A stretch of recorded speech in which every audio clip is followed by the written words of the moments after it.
Bapa di dalam surga, kami sungguh bersyukur kalau Tuhan terus memelihara hidup kami.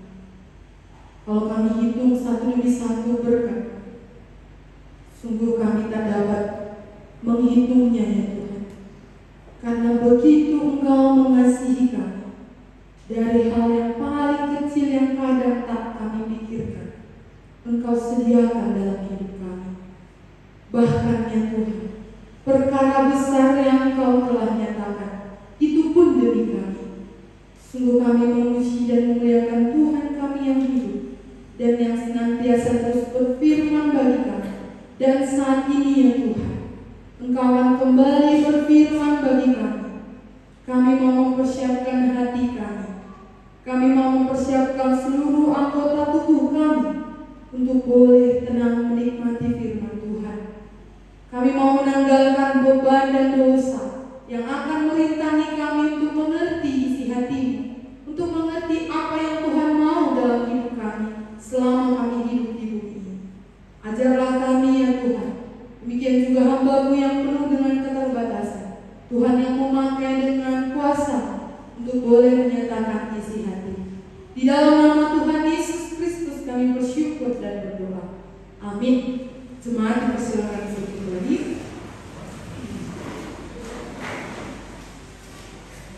Kita sungguh bersyukur kepada Tuhan. Hari yang tak biasa bagi kita untuk beribadah, yaitu hari Kamis. Tapi oleh karena suatu peristiwa besar yang terjadi, yang sudah dinyatakan oleh Allah di dalam pribadi Yesus Kristus, hari ini kita kembali berkumpul, berhimpun untuk mengingat peristiwa sejarah yang sangat penting dalam iman kita. Bapak Ibu dan saudara-saudara sekalian, hari ini kita memperingati Yesus pernah naik ke surga. Apa pentingnya kita terus mengingat peristiwa ini? Mungkin jadi pertanyaan bagi kita. Tapi lewat firman Tuhan kita akan mengerti beberapa hal. Untuk saat ini boleh kita pakaikan jadi iman dalam kita selama kita hidup. Mari kita buka Alkitab kita dari Kisah Para Rasul 1 ayat 6 sampai 11. Kita buka Alkitab kita dari Kisah Para Rasul pasal yang pertama ayat 6 sampai 11. Kita akan membaca secara bergantian. Nanti kaum Adam ayat 6, kaum Hawa ayat 7. Jadi kaum Adam ayat 6, kaum Hawa ayat 7, nanti seterusnya ayat 11 sampai 11 bergantian. Kami persilakan 1, 2, 3 ya.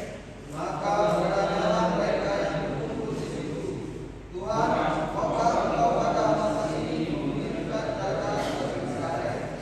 Jawabnya, Engkau tidak perlu mengetahui masa dan waktu yang ditetapkan Bapa sendiri menurut kuasa-Nya. Tetapi kamu akan menerima kuasa kalau Roh Kudus turun ke atas kamu, dan kamu akan menjadi saksiku di Yerusalem dan di seluruh Yudea dan Samaria dan sampai ke ujung bumi. Sesudah Ia mengatakan demikian, karena Ia saksikan bagi mereka dan Allah mengutuknya dari pandangan mereka. Ketika mereka sedang menatap ke langit, waktu Ia naik itu, tiba-tiba berdirilah 2 orang yang berpakaian putih di dekat mereka. Dan berkata kepada mereka, Hai orang-orang Galilea, mengapakah kamu berdiri menghadap ke langit? Yesus ini yang mendatangkan seseorang meninggalkan kamu, akan datang kembali dengan cara yang sama, seperti kamu melihat Dia naik ke surga. Terima kasih untuk kerjasamanya. Kita sudah membaca bagian firman Tuhan yang akan kita dengarkan hari ini. Bapak Ibu dan saudara-saudara sekalian, bicara tentang kenaikan Yesus, kita akan ingat kenapa Dia harus naik. Apa yang terjadi sebelumnya? Sebelumnya Dia bangkit. Bicara tentang kebangkitan, kita juga harus tahu apa yang terjadi sebelumnya. Dia telah mati. Lalu bicara tentang kematiannya, kita juga tidak akan lupa membahas sekilas tentang Dia yang pernah turun. Dia pernah hadir di dalam lingkungan yang sangat sederhana. Jadi berita tentang Yesus Kristus itu biasanya setiap dalam pembahasan firman selalu satu paket komplit. Yesus Kristus yang hadir di dalam lingkungan yang sederhana, waktu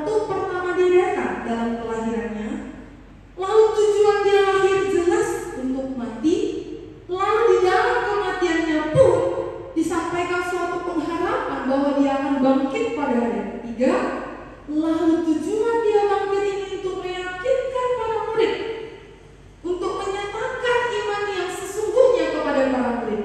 Dan selama 40 hari dia meneguhkan iman para murid sebelum dia naik ke surga. Tepat hari ini kita peringati hari itu.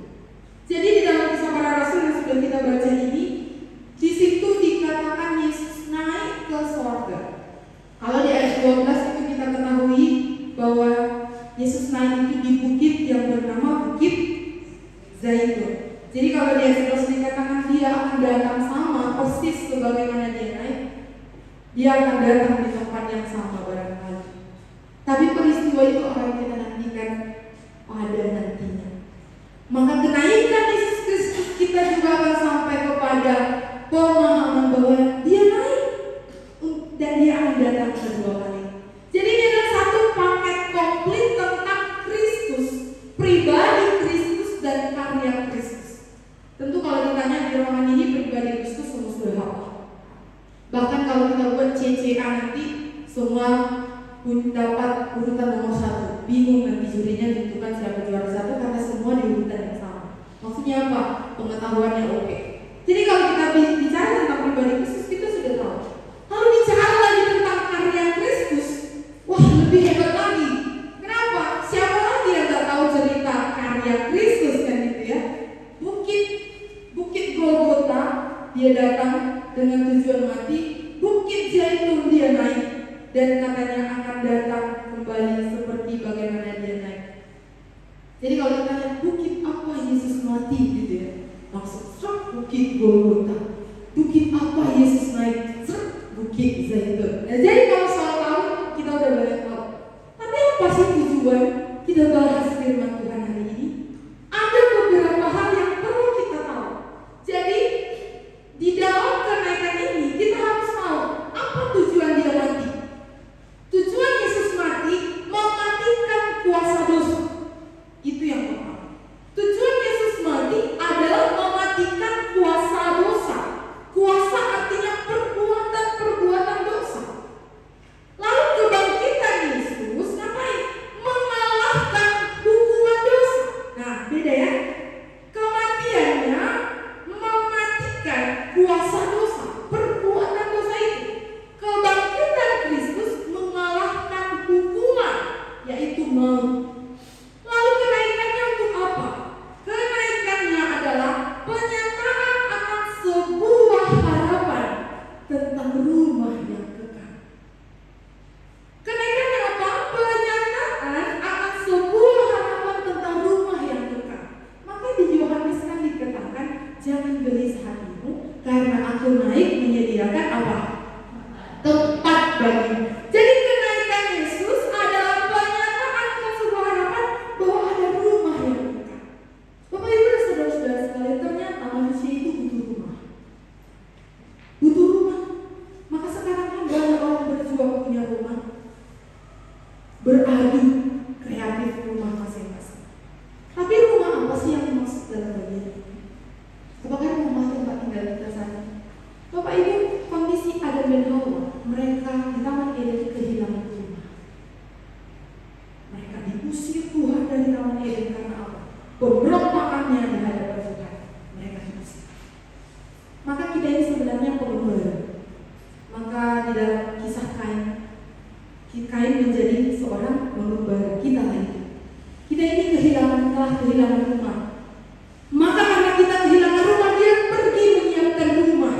Bukan rumah tempat tinggal kita sekarang yang dengan atap dua tangan kita. Tapi kita wahai katakan, rumah yang disiapkan di atas adalah rumah yang lapisan lantainya aja terbuat dari emas. Yang terang tidak akan pernah berhenti. Maka Bapak Ibu ada sebuah cerita. Cerita ini kisah seorang anak. Jadi ada sebuah rumah punya seorang ibu dan seorang anak. Bapaknya nggak ada lagi, mereka hanya tinggal berdua, ibu dan anak. Jadi tetangganya lihat, wah kasihan kali si anak ini, karena anak ini masih terlalu dini melihat ibunya yang sakit-sakitan. Jadi ibunya sakit-sakitan, suatu hari kondisi ibunya ini semakin parah. Akhirnya tetangganya sepakat, ayolah kita bawalah anak itu ke rumah kita, biarlah ibunya sendiri kita bantu dalam perawatannya.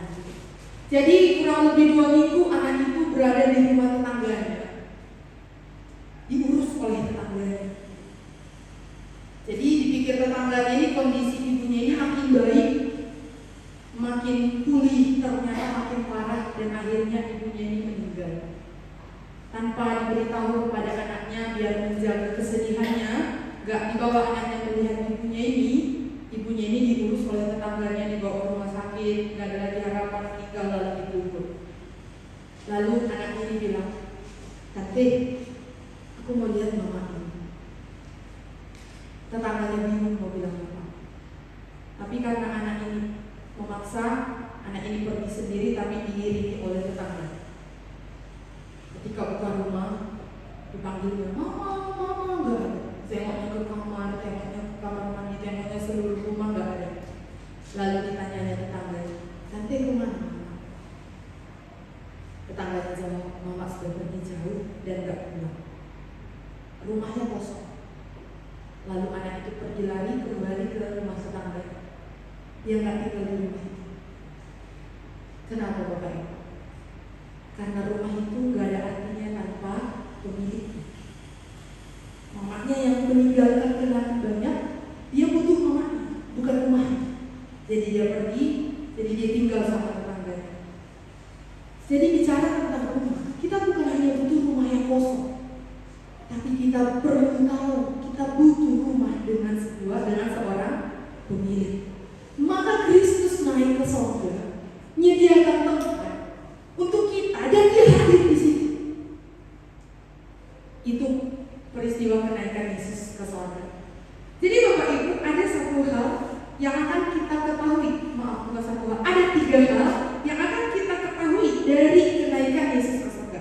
Namun sebelumnya saya mau sambungkan sampai nanti kedatangan dia kedua kali. Jadi dia naik ke surga, menyediakan tempat untuk orang percaya kepadanya. Bapak Ibu, ini adalah peristiwa yang tidak kita lihat, maka perlu percaya. Maka yang percaya yang dapat rumah, yang nggak percaya nggak dapat rumah yang kekal di surga. Nanti dia akan turun kedua kali ngapain? Mengumpulkan orang-orang percaya. Jadi nanti ketika Yesus datang kedua kali, dia melihat, oh inilah yang percaya kepada aku ya.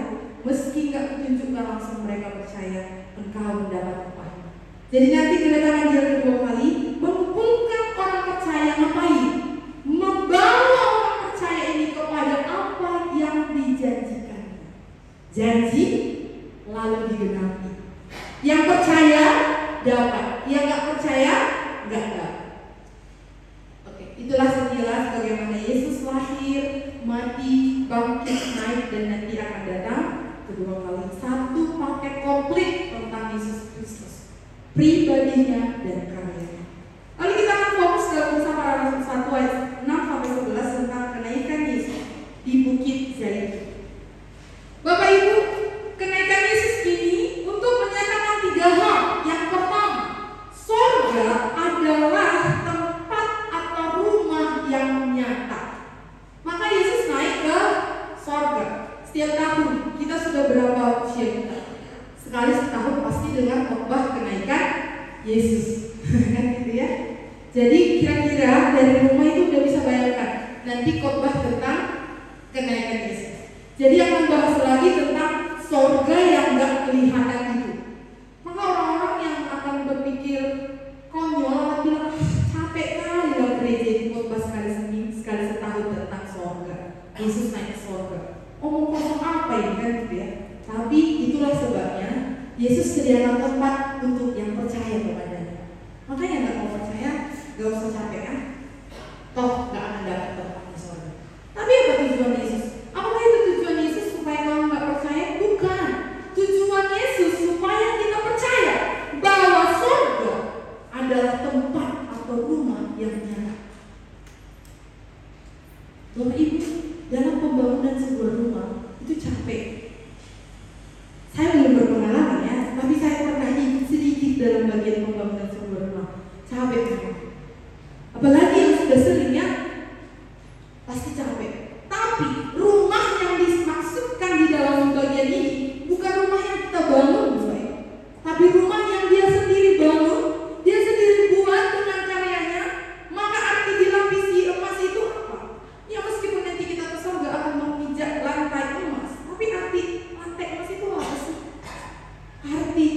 sebuah tempat yang sangat berharga. Lalu ada terang yang tak pernah padam, karena Yesus Kristus di situ. Ada cahaya yang gak akan pernah padam. Jadi kalau ada rumah kita ada listrik padam, semua lampu mati kan gelap ya. Tapi di sorga gak akan ada namanya padam. Akan terus ada cahaya, terang karena Kristus hadir. Jadi kenaikan Yesus menyatakan bahwa sorga adalah tempat atau rumah yang baru. Maka perlu iman di sini. Lalu yang kedua, kenaikan Yesus adalah aspek dari pengutusan Roh Kudus. Ya. Jadi di dalam bagian ini ayat 6 kita lihat di situ apa perkataan mereka. Mereka itu siapa? Murid-murid. Tuhan, maukah Engkau pada masa ini memulihkan kerajaan bagi Israel? Maukah Engkau? Nah ini murid-murid bilang, maukah Engkau? Jadi murid-murid mau Yesus sendiri yang memulihkan kerajaan Israel itu. Murid-murid mau tahu jawabannya dan mau memulihkan Yesus yang memulihkan kerajaan Israel. Tapi Yesus bilang apa? Engkau tidak perlu mengetahui masa dan waktu yang ditetapkan Bapa sendiri menurut kuasanya. Jadi Yesus gak jawab aku yang memulihkan atau pada masa saat ini bukan. Tapi Yesus bilang gak perlu kau tahu. Bagianmu apa? Ayat 8. Bagianmu ayat 8. Kamu akan menerima kuasa kalau Roh Kudus turun ke atas kamu dan kamu akan menjadi saksi. Jadi di sini ada pola pikir yang berpikir bahwa murid-murid gak usah berperang memulihkan kerajaan Israel. Yesus bilang, maukah kau Tuhan pada masa ini memulihkan kerajaan Israel? Memulihkan kerajaan Israel tentu butuh peperangan ya. Dalam hal ini kita bukan secara peperangan jasmani, tapi secara rohani. Karena akhirnya di ayat 8 Yesus bilang, ada Roh Kudus dan kamulah yang akan menjadi saksi. Jadi bukan aku akan naik, tapi kamulah yang akan menjadi saksi. Jadi kenaikan Yesus untuk menyatakan suatu aspek pengutusan Roh Kudus. Jadi di sini murid-murid mau tidak berperang, tapi Yesus tidak. Yesus jawab tidak. Kamulah yang berperang. Maka di sini kalau ada orang-orang yang sudah punya Roh Kudus, bukan Yesus yang berperang, tapi kita yang berperang. Artinya, secara fisik Yesus sudah hadir, tapi secara roh Dia utus Roh Kudus. Maka Bapak Ibu bicara tentang Roh Kudus. Ketika Petrus melihat Yesus ditangkap, kemana Petrus? Ketika Petrus melihat Yesus ditangkap, Petrus sembunyi. Lalu ketika dia mengikuti Yesus ditangkap itu, lalu orang-orang nanya, ini kan kayaknya pengikut Yesus itu. Petrus bilang, dia tidak mengenal dia. Berapa kali Bapak Ibu? 3 kali. Tapi lihat ketika Yesus sudah naik ada Roh Kudus. Di Kisah Para Rasul Petrus berkhotbah, berapa bertobat? 3.000 orang. Keberaniannya karena ada Roh Kudus. Maka Yesus pernah bilang, ada baiknya aku naik. Karena kalau aku terus hadir, engkau mengandalkan aku, kata murid-murid. Maka waktu Maria memegang dia, Yesus bilang, jangan pegang aku. Artinya apa? Aku akan pergi. Kehadiranmu secara fisik akan terbatas, tapi engkau akan punya Roh Kudus dan engkau akan menjadi saksi. Ada perubahan yang nyata dalam pribadi Petrus. Petrus yang awalnya ketakutan ketika Yesus ditangkap, tapi setelah Yesus naik Roh Kudus hadir, tentu ini gak terlepas dari Yesus menampakkan diri selama 40 hari. Jadi ketika Yesus di bumi setelah kebangkitannya, Yesus meneguhkan iman para murid. Dengan segala hal yang dia tunjukkan, Yesus menyatakan dirinya bahwa aku akan naik Roh Kudus akan turun dan engkau akan menjadi saksi. Petrus, khotbah pertamanya dalam kitab Kisah Para Rasul, 3.000 orang bertobat. Siapa di dalamnya Bapak Ibu? Ada kuasa Roh Kudus. Jadi ternyata bagi orang percaya saat ini gak perlu lagi takut walaupun Yesus gak hadir. Sebagaimana murid-murid waktu menyaksikan Yesus naik. Kan gitu ya di ayat 11. Kenapa mata mereka terus memandang ke langit? Kalau kita kira-kira di situ kesedihan kita gimana? Kalau orang Batak merasa udah banget dunia lah di situ ya. Gitu. Kenapa engkau naik Tuhan Yesus? Kan kalau di ayat 11 dikatakan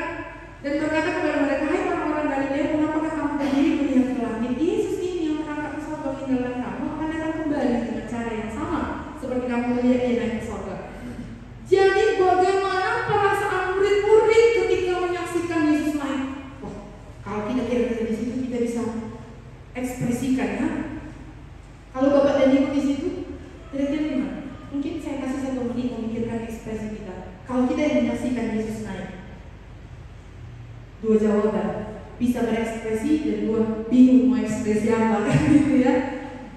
Karena nggak tahu, tapi itulah pengalaman murid-murid. Murid-murid mengalami banyak hal bersama Yesus. Dan akhirnya berbagai hal ketika Yesus menampakkan diri kepada murid-murid, disitulah iman mereka ditentukan. Sampai akhirnya ketika Yesus naik, kuasa Roh Kudus turun atas mereka, mereka menjadi saksi. Bapak Ibu dan saudara-saudara sekalian, yang ketiga, kenaikan Yesus ini adalah janji menyiapkan suatu tempat. Jadi yang pertama ada rumah atau tempat yang nyata, yaitu surga. Yang kedua, aspek dari pengutusan Roh Kudus, kenaikannya akan aspek dari pengutusan Roh Kudus. Yang ketiga, janji menyiapkan sebuah tempat, yaitu surga. Jadi kenaikan Yesus ini ada tiga hal yang akhirnya digenapi Yesus. Nanti itu akan dinyatakan kembali ketika dia turun kedua kali. Semua yang sudah dia janjikan benar-benar nyata. Pasti. Bagian kita menunggu janji yang Tuhan telah nyatakan untuk digenapi di dalam kita. Maka kita perlu percaya. Maka di dalam proses kenaikan ini kita perlu iman. Sesuatu yang gak kita lihat, tapi sesuatu yang pasti. Sesuatu yang gak kita lihat, tapi sesuatu yang benar-benar ada. Itulah iman. Bapak Ibu dan saudara-saudara sekalian, di ayat 8, kamu akan menerima kuasa kalau Roh Kudus turun ke atas kamu, dan kamu akan menjadi saksiku di Yerusalem, seluruh Judea, Samaria, dan sampai ke ujung bumi. Maka nanti di kisah para rasul ini, pelayanan mereka di Yerusalem dicatat, pelayanan mereka sampai seluruh Judea dicatat, pelayanan mereka Samaria juga dicatat, dan akhirnya di pasal 28 nanti mereka ke Roma. Itulah ujung bumi. Maka sampai saat ini janji tentang kerajaan Allah, kerajaan bagi Israel bukan hanya untuk Israel, tapi Yesus bilang sampai ke ujung bumi. Maka kita kecipratan, maka kita dapat, maka kita bersyukur. Kesempatan tentang surga menjadi bagian bagi kita karena Kristus telah menyatakannya. Maka Bapak Ibu dan saudara-saudara sekalian, surga adalah tempat yang nyata. Surga adalah tempat yang benar-benar ada bagi setiap orang yang percaya. Ada seorang tokoh, tentu kita semua mengenalnya, Bapak Billy Graham. Bapak Billy Graham menulis sebuah buku lumayan tebal dengan judul buku Where Am I? Tapi ketika ditranslate, di mana aku berada. Bapak Ibu melihat judul buku ini, awalnya saya berpikir apa tentang buku ini. Lalu akhirnya dibeli dan dibaca. Kesimpulan buku ini, Bapak Billy Graham bilang, nanti ketika aku mati, lalu ada yang bertanya, di mana Bapak Billy Graham? Jawab saja, aku gak kemana-mana. Aku hanya pergi ke tempat di mana Yesus telah sediakan tempat bagi. Itu kata Bapak Billy Graham. Ketika membaca itu, Bapak Ibu, saya berpikir, kematian bukan suatu kesedihan yang paling malam, tapi kematian orang percaya adalah suatu kebahagiaan, karena pada akhirnya dia menempati rumah yang disediakan Yesus Kristus. Bapak Ibu dan saudara-saudara sekalian, ketakutan mati karena kita nggak punya tempat, kita nggak punya rumah. Ketakutan kematian karena kita nggak punya janji, kita nggak pegang janji yang sudah Yesus sediakan ketika dia naik. Maka ini perlu kita pikirkan ulang. Kenapa aku takut mati? Kenapa aku belum mempunyai tempat itu? Itu yang harus kita pikirkan. Karena ternyata ketika aku mati, aku akhirnya berada di tempat yang dibuat oleh Yesus sendiri untuk. Itulah saudara. Maka dia naik menyediakan tempat bagi orang percaya. Jadi pada kala itu ketika murid-murid merasakan hal itu, mereka percaya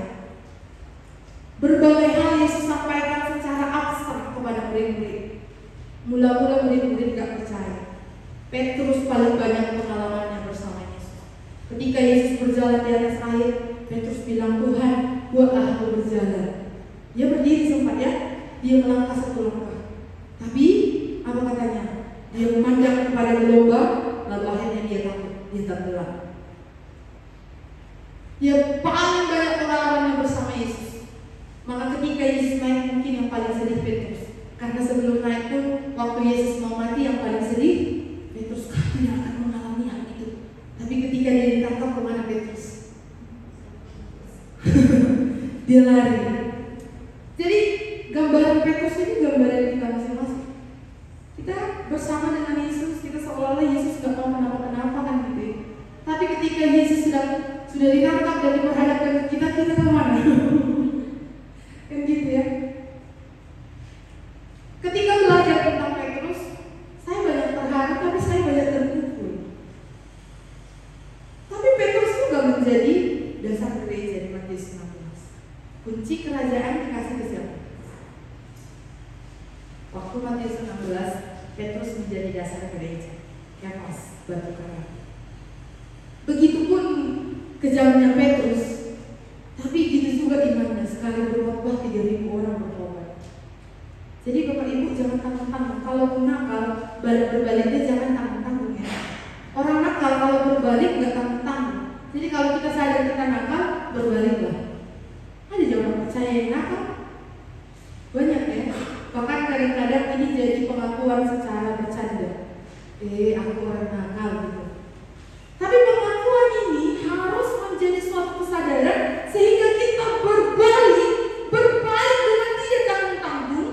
Maka ketika kita dipakai oleh Tuhan, pekerjaan Tuhan akan terbang. Jemaat mula-mula berdiri dari 3.000 orang yang akhirnya bertambah terus-menerus sampai saat ini tidak terhitung. Jadi orang percaya ini banyak. Jangan merasa sombong orang percaya hanya di sini. Orang percaya banyak. Masih Yesus masih hadir, sudah banyak juga orang percaya. Tapi banyak orang percaya ini nakal. Nakalnya di mana? Ragu sama sudah dinyatakan Yesus. Sama seperti murid-murid. Maka ini yang menjadi pelajaran bagi kita. Ketika Yesus naik, usia kita berapa? Ini khotbah ke-26 kali didengarkan gitu ya. Di khotbah ke-26 kali ini harus ada ketetapan bahwa rumah itu rumah yang nyata sehingga pengharapanku ke sana. Dan Bapak Ibu saudara-saudara sekalian, ketika kita sudah sampai ke sana, jangan berpikir rumah itu hanya untuk kita. Pikirkan yang lain. Maka Yesus katakan di ayat 8, kamu menjadi saksiku. Artinya apa? Kita memikirkan mereka yang belum sampai ke sana. Bagaimana mereka supaya sampai? Karena sebagaimana kita sampai ke atas karena percaya kepada Yesus Kristus, demikianlah mereka yang lain sampai ke surga hanya karena percaya kepada Yesus Kristus. Jadi kalau kita sudah sampai ke surga, jangan merasa kita aja yang masuk ke sana. Pikirkan yang belum sampai. Itu makanya Yesus bilang, kamu akan menjadi saksi. Di mana? Cukupkah di Yerusalem di mana orang Israel berkumpul? Tidak, kata Tuhan. Sampai ke seluruh Judea. Cukupkah tetangganya? Tidak. Samaria katanya. Cukupkah yang 3 tempat ini? Tidak. Sampai ke ujung-ujung bumi. Maka saya sampai kepada tempat yang kekal. Karena ada orang-orang yang menjangkau sampai ke ujung-ujung bumi. Bapak Ibu dan saudara-saudara sekalian, kenaikan Yesus kita akan bahas tentang pekerjaan Tuhan dalam pekabaran Injil. Kekalahan atau kelemahan sebuah gereja ketika orang-orang yang beribadah di gereja itu bertanya, apa yang sudah gereja buat untukku? Ini adalah suatu kehancuran. Pertanyaannya harus diubah. Apa yang kuperbuat untuk gereja? Arti gereja pikirkan bukan sebatas denominasi, bukan sebatas nama, bukan sebatas bangunan, tapi apa yang sudah kukerjakan untuk membangun kerajaan Allah. Karena di mana lagi kita mau bangun kerajaan Allah kalau bukan gereja kita? Artinya di dalam sebuah denominasi ini kita bernama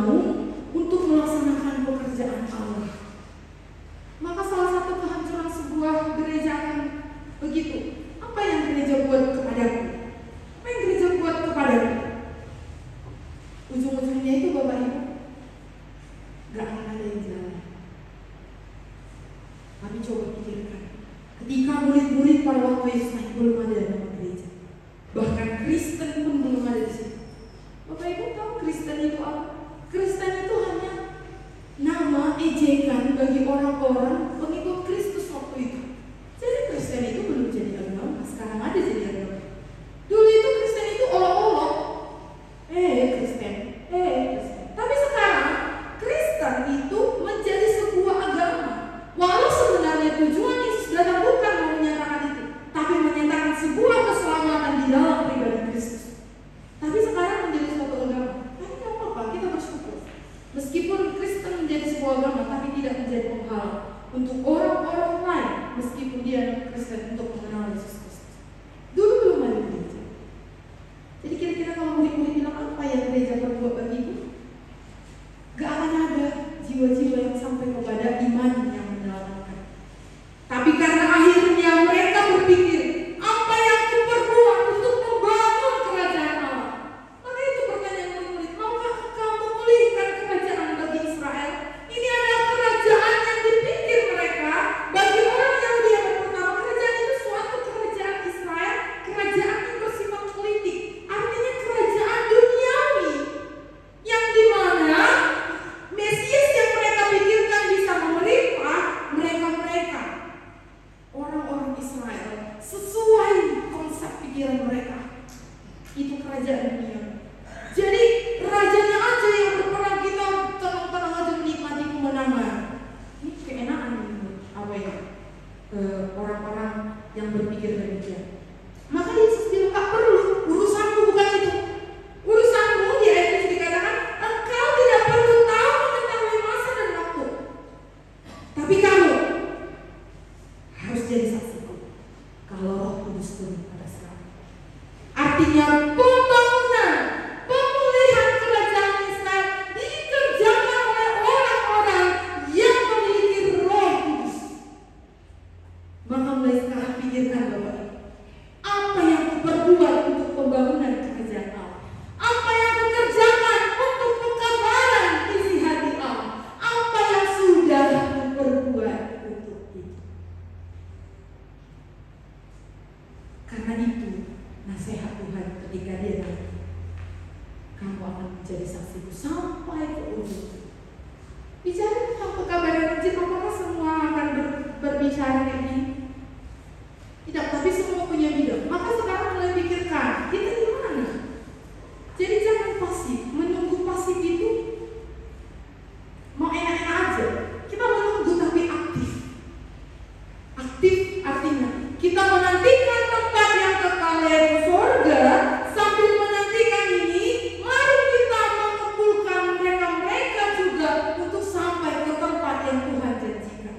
Itulah murid Kristus yang mendengarkan apa yang dipesankan Tuhannya sebelum dia naik. Makanya Kisah Para Rasul adalah buku yang sangat enak untuk dinikmati. Karena apa? Karena di situ jelas bagaimana perkembangan Injil ketika Yesus naik. Yesus naik, apakah Injil berhenti? Tidak. Justru mereka makin berani, makin terbakar, makin menggebu-gebu. Di buku inilah dicatat satu tokoh yang awalnya membunuh orang Kristen, tapi kemudian ketika dia dijumpai Yesus Kristus, dia akhirnya terancam terbunuh. Siapa dia? Paulus. Di buku ini dicatat bahwa dia adalah orang yang awalnya menentang. Kan dia bilang, kalau orang Yahudi bisa memberi kesaksian kok tentang aku, bagaimana aku dengan kerasnya, dengan mazhab yang ada padaku. Bapak Ibu, mazhab itu aliran yang paling keras, mazhab yang paling keras katanya di dalam Kisah Para Rasul 26. Mereka bisa memberi kesaksian tentang aku, tapi ketika Yesus yang berfirman, aku rebah. Di mana kehebatannya? Di mana kekuatannya? Enggak guna di hadapan Yesus. Maka dia rebah, lalu Tuhan bilang, engkau akan menjadi saksi.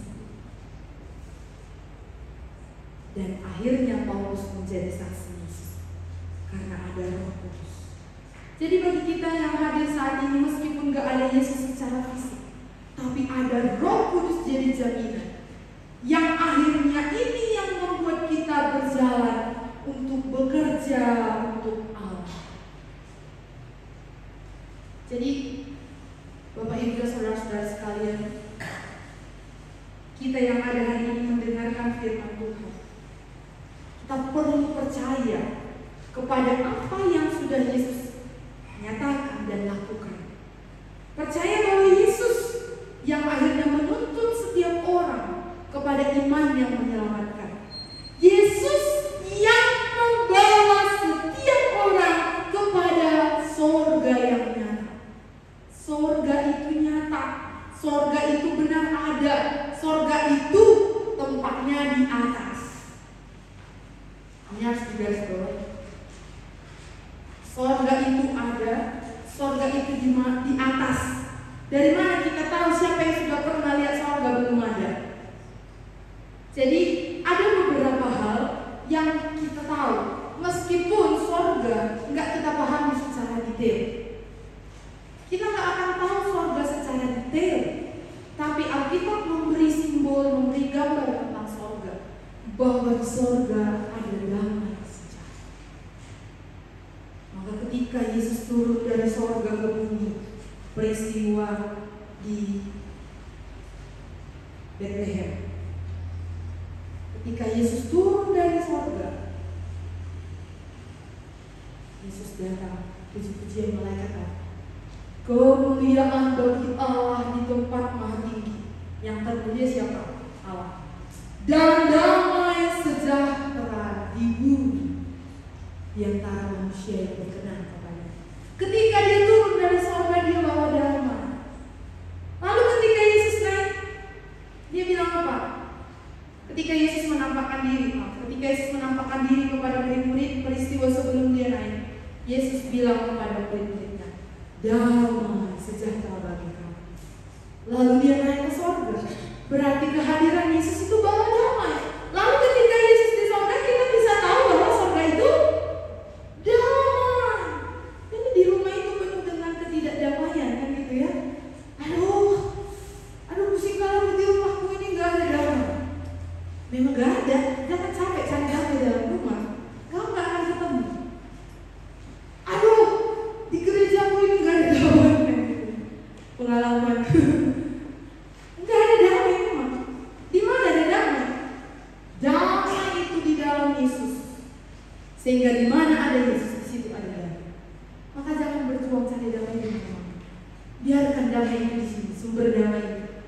Maka kita akan mendapatkan damai. Maka lagu kamu tadi sangat enak ya. Sorga turun bahagia jiwaku. Kemana turunnya? Kesini lah ya. Kesini turunnya. Karena bahagia siapa? Jiwaku. Jadi jangan harapkan sorga itu turun ke orang lain, karena dia yang akan bahagia. Turun dulu ke sini supaya aku bahagia. Disalib Yesus sucikan aku. Jadi sorga itu turun karena Yesus yang disalib dan menyucikan aku. Jadi bagaimana sorga itu di sini? Nggak terlepas dengan karya Yesus yang sudah menyelesaikannya di Bukit Golgota. Jadi bicara tentang kenaikan Yesus yang menyatakan sebuah tempat, bisakah kita lupa tentang karyanya di Bukit Golgota? Gak bisa. Bicara tentang karyanya di Bukit Golgota, bisakah kita lupa dengan palungan yang di Bethlehem? Tidak bisa. Jadi palungan di Bethlehem itu tempat yang paling kotor, kan gitu ya. Penderitaan di Bukit Golgota, penderitaan yang satu pun manusia belum pernah mengalaminya, tapi Yesus mengalami. Bangkit dari kubur, menyatakan sebuah pengharapan. 40 hari dia meyakinkan para murid, menyampaikan diri kepada para murid supaya murid-murid gak shock. Lalu hari ke-40 dia naik. Dia naik ngapain? Yang tadi 3 hari. Lalu 10 hari kemudian Yesus mengutus Roh Kudus. Roh Kudus ada dalam diri setiap orang percaya. Roh Kudus inilah yang menjadi penolong, penghibur, dan Dialah Allah yang menuntun langkah setiap orang yang percaya kepada. Maka tidak akan ada lagi kebimbangan dan kekautan, karena ada Roh yang memberi keyakinan. Telah peristiwakan. Bapak Ibu dan saudara-saudara sekalian, dalam peristiwa ini kita akan paham bagaimana menjadi saksi. Saksi kata Tuhan apa? Ketika Tuhan berkata, seseorang yang mau mengikut aku, dia harus memikul salibnya, menyangkal dirinya, dan mengikut aku. Setiap orang yang mengikut Tuhan, kata Tuhan, memikul salibnya, menyangkal dirinya, dan mengikut aku. Ini adalah 3 hal yang sudah dikerjakan Yesus. Jadi setiap saksi tentang dia harus juga melewati itu. Namanya saksi. Saksi itu mereka yang melihat sendiri apa yang terlihat. Kan gitu ya? Mereka melihat akan apa yang terlihat di depan mereka. Mereka mengimani apa yang Yesus nyatakan meskipun belum terlihat. Itu saksi. Sekali lagi Bapak Ibu dan saudara-saudara sekalian, apa itu saksi? Saksi itu melihat apa yang terlihat dan mengimani apa yang Yesus katakan meskipun belum terlihat. Itu saksi. Jadi bagi kita, seorang saksi, saksi adalah apa? Saksi Yesus yang sudah menyatakan dirinya kepada kita meskipun nggak kita lihat, tapi kita beriman bahwa itu benar-benar ada dan terjadi dan akan terjadi. Maka ketika Tuhan memanggil Paulus, Bapak Ibu, Tuhan bilang gini, kamu akan menjadi saksiku dari apa yang engkau lihat dan akan yang engkau lihat. Sekali lagi, engkau akan menjadi saksiku dari apa yang kau lihat dan yang akan kau lihat seterusnya. Maka saksi itu begitu. Apa yang sudah kita lihat, saksikan, mengerti, sampai seterusnya Tuhan akan perlihatkan satu demi satu. Maka di dalam menjadi saksi perlu juga kesabaran.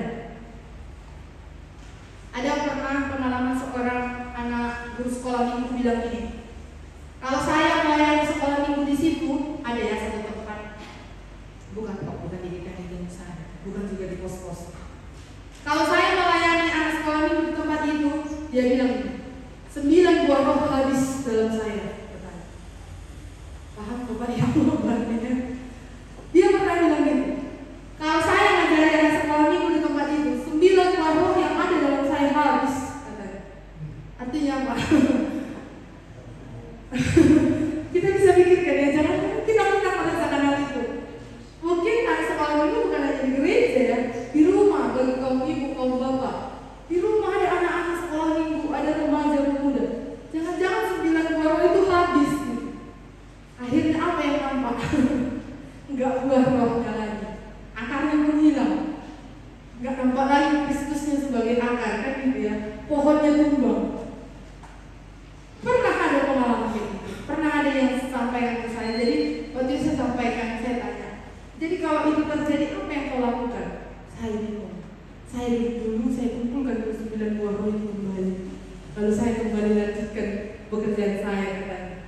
Bapak Ibu, dia seloro, tapi dia mau menyatakan bagaimana dia berjalan untuk menyatakan kesehatan Allah itu nggak gampang.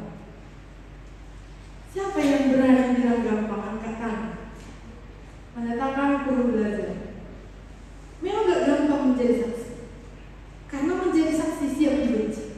Jadi di antara kita yang nggak siap dibenci, nggak berani menyatakan yang benar, kan gitu ya. Tapi menjadi saksi siap menjadi buronan, kan gitu. Kalau di sebuah pengadilan, saksi itu diamankan ya, diamankan. Kenapa? Karena setelah dia menjadi saksi terancam jiwanya, terancam hidupnya maksud saya. Karena kalau dia bisa menyaksikan sesuatu yang benar, yang orang nggak suka, dia akan terancam terbunuh. Gitu. Maka nggak gampang. Tapi ketika itu pun terjadi, Yesus memberikan sebuah jaminan, kekuatan, penghibur dan penolong. Itulah pribadi Roh Kudus. Roh Allah yang berdiam di dalam diri setiap orang yang percaya. Roh Allah yang berdiam di dalam diri setiap orang yang mau menerima seluruh perkataan Allah sebagai perkataan yang benar-benar ada dan percaya. Maka bagi kita yang berpikir surga itu tidak ada, bertobatlah. Surga itu ada. Bagi kita yang berpikir, kan ketika Yohanes Pembaptis khotbah, ada juga orang yang bilang ini. Ketika Yohanes Pembaptis khotbah, dia bilang apa? Bertobatlah sebab kerajaan Allah sudah dekat. Itu dari zaman Yohanes Pembaptis, sampai sekarang kita baca katanya sudah dekat. Sampai mungkin nanti cucu kita akan bilang juga sudah dekat. Dekatnya di mana? Kok nggak terjadi kan gitu ya? Bapak Ibu pernah berpikir begitu? Dekatnya di mana? Surga akan ada dan dia akan datang kembali kapan? Sudah dekat kata Yohanes, tapi dekatnya di mana? Karena dari Yohanes khotbah, dari mula pertama Yesus hadir, itu dikhotbahkan sampai sekarang, sampai mungkin nanti kita nggak tahu kapan. Maka di ayat 7 itu kan nggak perlu tahu kapan masanya dan waktunya. Yang kamu perlu lakukan, kamu harus menjadi saksi. Itulah yang dilakukan Yohanes Pembaptis. Maka itu juga yang harus kita lakukan. Jadi perlukah kita tahu kapan dan bagaimana masa dan waktunya? Tidak. Bagian kita sudah jelas. Gak sama-sama. Kalau Roh Kudus turun atas kamu, kamu akan menjadi saksi. Saksi adalah melihat apa yang telah Yesus perlihatkan dan mengimani apa yang Yesus katakan yang walaupun belum kita lihat. Jadi Bapak Ibu dan saudara-saudara sekalian, mari kita berpikir, saya pengikut di dalam, mari kita berpikir apa yang kulakukan bagi kerajaan Allah.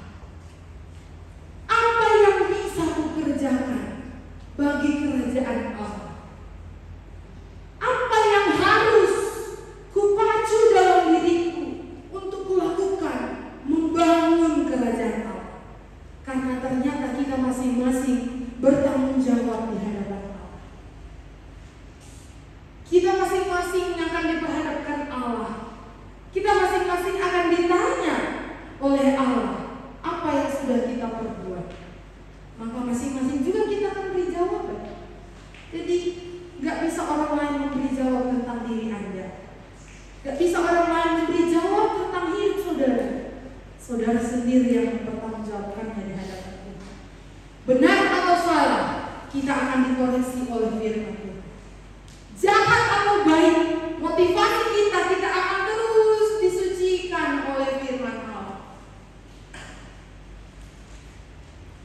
Maka Bapak Ibu dan saudara-saudara sekalian, untuk menjadi saksi Yesus yang sudah naik, Yesus yang sudah berkarya, kita sudah punya jaminan kekuatan penolong dan penghibur. Tidak perlu lagi takut. Maka inilah menjadi bagian kita di hari ini. Hari kenaikan Yesus Kristus. Murid-muridnya sudah melakukan tugasnya sehingga Injil sampai kepada kita. Gitu ya. Maka sekarang bagian kita yang sudah percaya dan menerima Roh Kudus untuk menyaksikan tentang kerajaan Kristus yang kekal sampai ke ujung bumi. Jadi sekarang bertanya kepada diri sendiri, bukan bertanya kepada orang lain. Apa yang sudah aku perbuat untukmu ya Tuhan? Jangan tanya apa yang sudah kau lakukan untukmu Tuhan. Itu nanti kita nggak sanggup dengan jawabannya karena satu Alkitab sudah ada. Kalau kita tanya apa yang kau lakukan Tuhan untukku, satu Alkitab sudah ada jawabannya. Kita aja yang nggak baca, kan gitu ya? Kita aja nggak dengar. Tapi sekarang pertanyaan, apa yang harus kulakukan untukmu Tuhan? Menjadi saksi. Injil akan tersebar. Menjadi saksi. Semakin bertambah orang sampai kepada kerajaan Allah. Iman akan menuntun terus kepada iman. Percaya akan menuntun terus kepada percaya. Sehingga iman kita semakin tajam, percaya kita semakin tajam selama kita hidup. Jadi mari kita pikirkan apa yang kau perbuat, bukan lagi apa yang diperbuatnya, karena sudah jelas. Tapi sekarang apa yang kau perbuat? Aku yang belum punya daya apa-apa gimana? Pikirkan dan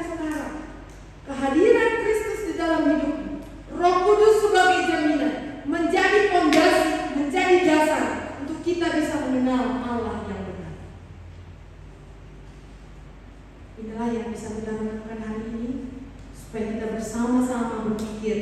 Jadi setelah hari ini kita akan mulai mencari apa yang bisa kulakukan, dari hal yang terkecil sampai hal yang terbesar. Apa yang kukerjakan, bukan semata-mata dari materi, tapi hati yang mau terlibat di dalam pekerjaan Tuhan. Itu adalah isi hatinya Tuhan. Mari kita.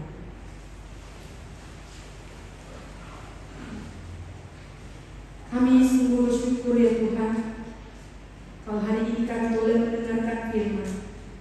Kalau hari ini kami boleh diingatkan kembali peristiwa yang sudah terjadi ribuan tahun yang lalu. Peristiwa Yesus naik ke surga, sampai hari ini dikumandangkan ke telinga kami. Kalau hari ini terus dikumandangkan, ada hal yang Tuhan mau dari kami. Tuhan melalui firman, ada hal yang perlu kami tahu dan kami lakukan. Kami tahu bahwa bukan bagian kami mengetahui masa dan waktu.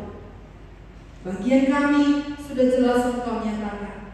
Kalau Roh Kudus turun atas kami, kami menjadi saksi. Tidak terbatas tempat, tapi sampai ke ujung-ujung bumi. Menunjukkan arti setiap orang tidak menjadi penghalang bagi kami, tetapi itulah menjadi tujuan kami. Terima kasih Tuhan, kalau Engkau melayakkan kami jadi saksi.